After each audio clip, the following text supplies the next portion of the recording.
안녕하십니까. 인생성형가 정영기입니다. 오늘은 경조사비를 어떻게 하면 줄일 수 있을까? 그 문제를 생각해 보겠습니다.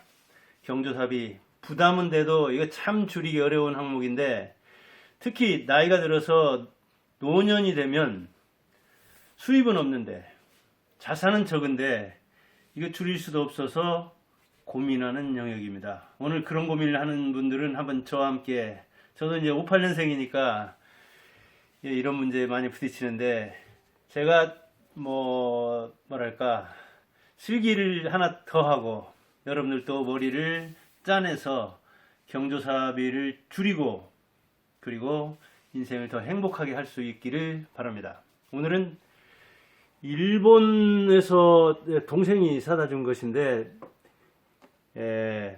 오카토치펜 뭐 이렇게 거기서 나온 건 겁니다. 이게 아마 회사명이나 되는가 본데, 제가 무슨 문구나 되는가 하고 여기저기 찾아보고 아들까지 동원해서 해도 아닌 거 보면 어디 뭐 작은 회사나 이런 데서 이제 설립했다는 건가 봅니다.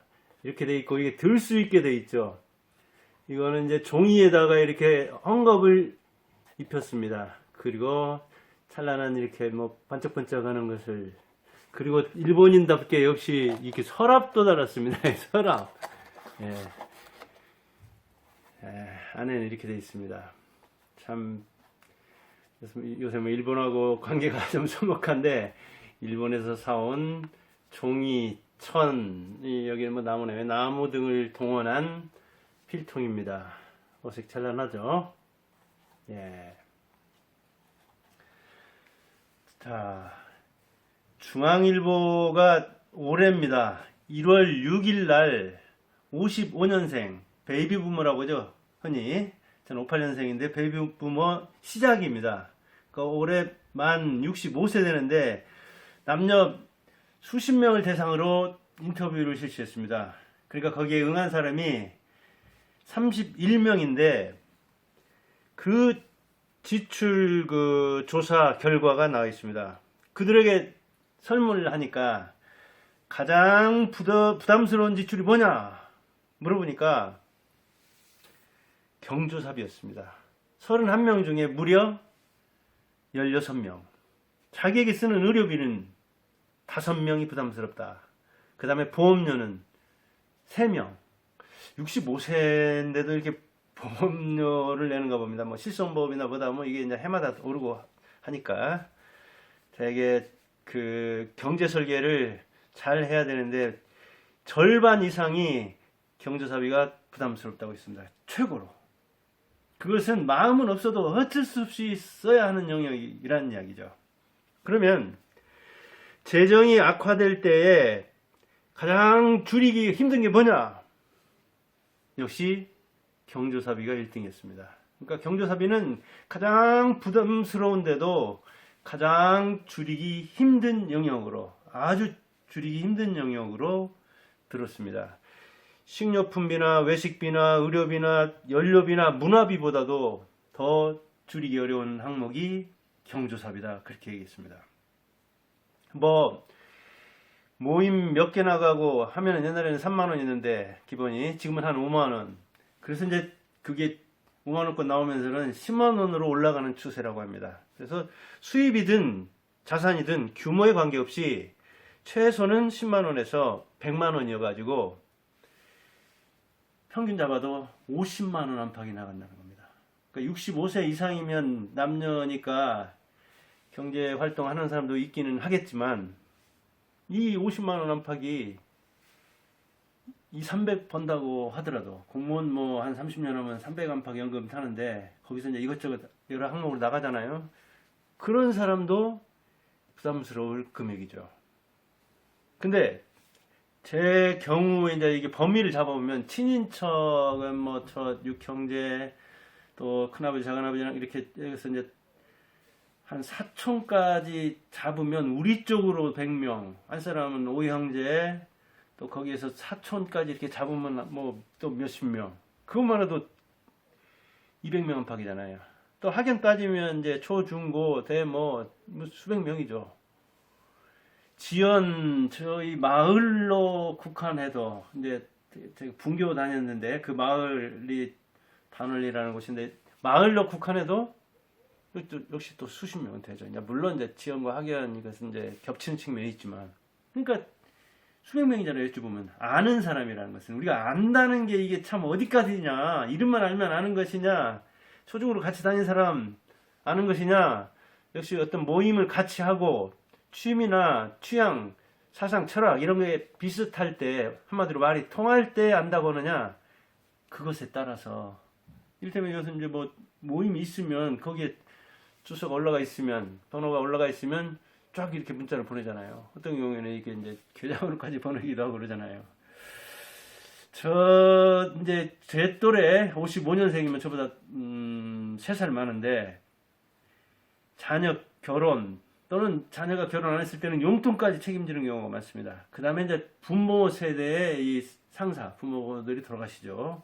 그 다음에 결혼 이제 자녀가 빨리 했으면 손자 키우면서도 용돈까지 취하는 게 싫다니까요. 제가 옛날 한 20년 전인가 20년도 넘는 그 안팎에는 대학에서 제가 조교를 했는데, 거기서 옛날에는 월급 이렇게 명세서가 나왔습니다. 그러면 분리해서 주고 그랬는데 경조사비 많이 나갑니다. 공식적으로 떼어서 나가는 게, 그러니까 친목회가 있잖아요. 그럼 또 개인적으로 해야 되잖아요. 이제 대학만 해도 뭐 제가 큰 대학이 있었으니까 교수들만 해도 이를테면 뭐 1000명 안팎이다. 직원들까지 하면 뭐 어느 경우에는 직원 또는 교수 이렇게 챙겨야 되잖아요. 그다음 이제 또 사적으로 무시 못합니다. 그것도. 그러니까 경조사비는 누구나 다 부담스러워하는 영역이죠. 행복은 경조사비 순서일까요? 그 의식의, 의례의 어떤 화려함에 비례할까요? 아주 뭐랄까 비근한 일, 우리나라 최고 재벌 S사, 좀 안 된 얘기지만 그 결혼 뭐 극단적인 선택한 딸도 있었고, 이 이혼 사태 이런 사람들 많고, 어찌 보면 가장 행복해야 되는 이 결혼 문제에서도 이렇게 돈과 비례하느냐. 그 회장이 얘기한 바가 있습니다. 나는 아이들하고 가서 외식한 적이 평생에 두세 번밖에 없다는 그런, 제가 책에서 읽었나 어디 신문에서 읽었나 그랬습니다. 그 S사, 우리나라 최고의 이 삼성. 그러니까 우리가 드라마에서 보듯이 그렇게 화려한 예식에 화려한 결혼에 그런 건 드라마에나 있지 현실 속에서는 없습니다. 이게 이제 경조사, 우리 한 사람도 이제 되게 그 교직에 한 30년 넘게 있었는데, 되게 보면은 어떤 사람은 자녀 뭐 대여섯 명씩 되는데 그 통하다 또 떠난 지가 뭐 5년 되고 10년 됐는데도 연락처를 가지고 있으면 연락을 하는 사람이 있는가 하면, 어떤 사람은 그냥 범위 작게 스몰 웨딩으로 자녀 결혼도 그나마 한둘밖에 없는, 그나마 요새는 그 나이 먹어서 이렇게 그 여자든 남자든 이 미혼 비혼들도 많은데, 그 사람들은 여러 감정을 갖게 되죠. 근데 이게 이제 얼굴을 맞대야 할 사람들, 뭐 모임, 저도 무슨 사모라는 데 갔었거든요. 저도 이제 그 한때는 뭐 인맥에 대한 중요성, 그러자 초등학교에서 이제 뭐 동창 같은 간부 같은 거 해보고 그랬는데, 모임 결성해가지고 주소 내고 번호 내면, 전화번호 내면 제일 먼저 날라오는 게 뭡니까? 거기에 되게 그 정치적인 사람들, 뭐 사업하는 사람들, 인맥 형성하려고 하는 사람들, 그런 사람들 와가지고 제일 먼저 날아오는 게 경조사 소식입니다. 장사하려는 광고 문안이거나. 그래서 저도 한두 번 나가다가, 이건 나갈 자리가 아니다. 거의 다 구조조정했습니다. 지금은 이제 제가 하는 일 때문에도 이제 그런 측면이 있고요. 그래서 이게 현직에 있으면 같이 얼굴을 맞대고, 또 모임에 참여하는 한 이렇게 나가고 그래야 하잖아요. 그래서 모임 많은 사람은 뭐 날마다 술이요, 날마다 모임이요, 그 다음에 주말이면 몇 번씩 나가야 하니까, 한두 번 꼴 나가다 보니까 이렇게 은퇴한 60대들도 노년들도 50만 원 안팎이 경조사비로 나간다는 얘기죠. 그럼 이거 어떻게 줄일 수 있느냐? 되게 우리 경조사 나가는 게 뭡니까? 생, 학, 관, 혼, 상, 제. 제사는 이제 되게 가족끼리 지내니까 이게 제외한다 하더라도 출생했을 때, 산후조리원 아마 우리나라밖에 없다는 것도 우리나라밖에 없는 건 아니지만 미국 같은 데 없다고 하잖아요. 독방 육아하고. 그러니까 산부인과에서 2, 3일 있다 떠나는데 우리나라 산후조리원은 어떻습니까? 아마 한 열흘 내지 보름 있는데 제가 알기로 몇백만 원에서 몇천만 원까지 있을 겁니다. 몇천만 원 드물겠지만 아마 몇백만 원 될 겁니다. 하루 이렇게 숙식 하는 데만 해도 2, 30 받아야 할 테니까요. 그래서 요즘 그 시어머니들은 아이 낳으면은 축하금으로 100만 원 주니 200만 원 주니 또 이제 그 산모들이 다른 사람 받으면 또 그런 걸 이게 경쟁을 하잖아요. 화환이 몇 개 들어왔냐. 결혼식 할 때도 장례식에서도 이 산후에서도 그러잖아요. 화환 좀 병원으로 들여보내지 말라 하더라도 막 또 이 꼭 팔려고 하는 화원에서는 그것도 가지고 들어가고 이게 참 어렵습니다. 아무튼. 그런데 몇천만 원짜리 산후조리원에서 보름 산후조리한다고 제가 학원을 해보고 학교에 오래 있어서 알지만 유치원 산후조리원 좋은 데 나와서 유치원 이 전주에서도 어디 A급 있습니다. 초등학교도 교대 부국 해가지고 이렇게 중학교랑 그런 게 있습니다. 여기도 인류가 있잖아요. 거기 나온다고 인생 성향을 잘하고 인생이 쫙쫙 펴질까요? 저는 그렇게 생각하지 않습니다. 어찌 보면 고독할 줄 알고 뭔가 나를 위해서 경축할 때 그럴 때 성공한다고 합니다.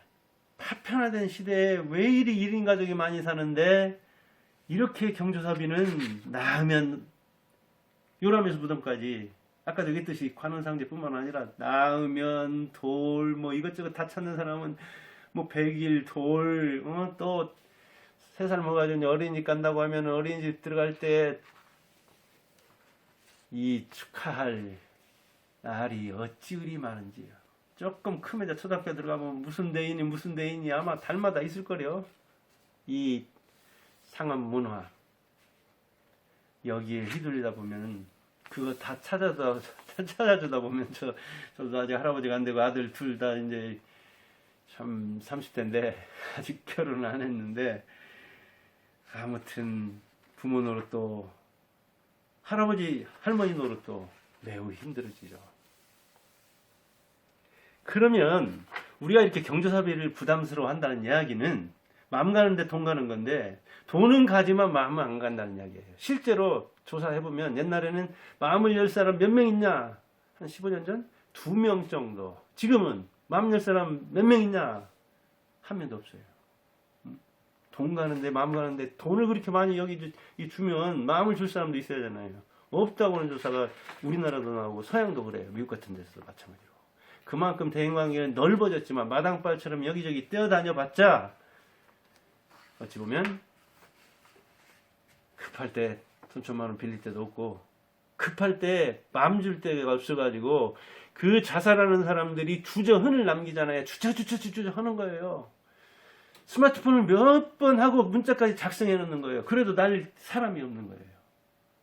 주저 해도 이 극단적인 선택을 하는 순간에 내 마음을 나 이렇게 떨어 죽으려고 한다. 나 좀 말려줘. 자살 신호를 그전에도 그렇게 많이 보냈는데도 그걸 눈치채지 못하기 때문에 그 순간에 주저 상흔을 많이 남기고 주저 발자국을 이 족적을 많이 남기지만 마지막에 마음 열 사람이 없어서 하루에도 이렇게 지금도 40명 안팎이 그래서 OECD에서 최고 수준의 자살을 자랑하는 극단적 선택을 그리 많이 하는 불행한 나라잖아요. 돈이 없어서 그런 수도 물론 있어요. 생활고에 시달려 그런 수도 있지만 돈보다 마음을 못 벌어서 그런 측면이 많아요. 그래서 이 경조사를 좀 줄여야 돼요. 자기부터. 이 인맥사회에 어찌 보면 신화에서 벗어나야 돼요. 인맥이 아니라 지금 이제 능력사회로 가고 있어요. 옛날에 CEO들 보면은 500대 스카이가 50% 고려대, 연세대, 서울대가 그 최고 경영자의 50%를 넘은 적이 있었지만 지금 아마 제가 알기로 30% 이하라는 걸 떨어졌어요. 일하는 거 보니까 공부하고는 인지능력하고는 다르더라 해가지고 여기를 줄였거든요. 인맥사회가 지금 능력사회로 가고 있는데 인맥사에서 그렇게 많은 사람을 만나니까, 취미 활동을 하니까 얼굴 때문에 경조사비를 해야 하는 거잖아요. 액수도 또 달라지는 거잖아요. 이 사람 뭐 이렇게 등급이 허례의식, 체면의식 탈출해야 돼. 이게 대개 이제 조선시대부터 온 그런 것인데 지금 인맥사에 서서히 사라지고 있습니다. 능력사회로 가고 있어요. 허례의식보다 실질, 실용성을 추구해야 돼요. 그래서 범위를 축소해야 됩니다. 저도 뭐 딱 그럽니다. 그냥 참여 경조사, 그래서 이를테면 뭐 장례식만 간다, 그러니까 딱 이렇게 줄여버려야 돼. 그리고 결혼식은 어떻게 한다, 참여 대상이나 참여 그 경조사를 대폭 축소해야 돼요. 제가 이제 물론 이 일하는 것이기 때문에 경조사 참여하면 이 시간이 뭐랄까 잘라지는 거예요. 그럼 제 사고력이 잘라지면 독서, 저술, 방송 다 문제가 생기거든요. 이제 그런 차원 때문에 또 이렇게 이제 이거 직구가 가능한 직업이기는 하지만 자기의 특성을 잘 살려서 저는 그 택배도 안 시켜요, 거의 다. 왜냐면 택배가 온다고 하면 그 택배 오는 것 생각하느라고 제 사고가 흐트러지거든요. 그래서 안 시켜야 됩니다. 제가 좀 불편하더라도 이렇게 산책 삼아서 어디 가서 뭐 사고 어찌고 그러지. 그리고 금액도 축소할 필요가 있습니다. 그리고 그만큼 주고 받으면 되는 거잖아요. 그리고 무엇보다도 자기가 경조사를 줄여야 되죠. 경조사를. 뭐 화환 이렇게 열어놓으면 좀 가세가 괜찮은갑다 뭐 그런 생각이 들어요. 그러나 그냥 지나가요. 그 또한 몇 달 안 가서 다 잊어버려요. 정치인들 보세요. 얼마나 요란합니까? 경조사 요란하게 합니까? 대개다. 출판기념회 얼마나 요란하게 합니까? 몇백 명, 몇천 명. 저도 한번 가본 적 있더니 줄 서가지고 기다렸는데 그 사람 악수도 못해요. 정치 자금, 후원금, 불법 자금까지. 이 정치인들이 그래서 기업인들과 문제인데, 이 기업인들 바쁜데 불러놓고 대통령이라도 보면 참 나는 그런 한심한다는 생각이 들어요. 기업인들은 현장에서 이렇게 뛰면서 이렇게 조기금도 축의금도 안 받잖아요. 그런 거 할 때 거의 다 그러잖아요. 정치인들하고 격이 다르죠. 삶의 현장도. 그 사람들이 경조사 뭐 요란하게 해가지고 그렇게 기업 최고 경영자가 됐습니까? 그래요. 뭐 축의금 같은 거 보면 되게 뭐 뷔페다 하면은 싼 거는 한 5만 원, 뭐 한 5만 원 안팎, 여기 전주 같으면 하면 3만 원 안팎, 서울 같은데 이제 호텔을 사면 뭐 7, 8만 원, 뭐 10만 원 안팎, 그거 가져가서 그거 먹고 오는 거잖아요. 그런데 이 지방에서 오면 하루 종일 걸려요. 전주에서 뭔 일 있어도 한나절은 걸려요, 보면. 그러니까 이 돈도 돈이지만 저는 그런 시간 문제, 그 다음에 일의 맥을 끊는 문제, 이런저런 제 하는 일 속성 때문에 그러지만 각자 자기가 아는 한도에서 이 기준 잘 설정해서, 금액 잘 설정해서, 그 다음에 자기 경조사를 잘 설정해서 줄이고 또 줄이고 또 줄여야 됩니다. 거절할 줄 알아야 된다고 어찌 보면. 세상이 그렇게 변해가야 된다. 그런 건 일본에 안 남는 거 모르겠어요. 그렇게 뭐 일본 막 욕하면서. 일본은 그 장례식 같은 거 범위를 탁 줄이고 그걸 많이 한다고 하잖아요. 우리나라 이를테면 5번 갈 걸 2번 가면서 20만 원 주는 거예요, 그냥. 그게 서로의 어떤 그 생활을 간결하게 만들고, 말대로 그게 바로 웰빙이고 웰다잉이죠. 오늘은 경조사비를 어떻게 줄일까 하는 생각을 제 이제 뭐 생각과 경험을 토대로 이야기했습니다. 고독할 필요가 있어요. 자기에게 격려하고 자기에게 축의하고 자기에게 슬퍼하고 자기를 위해서 울 필요도 있고 그렇다고 생각합니다. 그것이 개인적으로 사회적으로 비용을 줄이고 그리고 마음이 통하는 사람을 어찌 보면 한 명이라도 만드는 그런 길이 아닌가 그렇게 생각합니다. 예. 일본에서 온 종이와 골판지죠. 헝겊으로 만든 필통입니다. 이렇게 서랍도 이 축소지향적인 일본인의 특성을 살려서 만든 필통입니다. 여러분들 경조사 잘 구조조정해서 뭐 돈 주고 후회하는 체면 때문에 경조사비 많이 써가지고 생활이 힘든 그런 사람이 안 되기를 바랍니다. 감사합니다.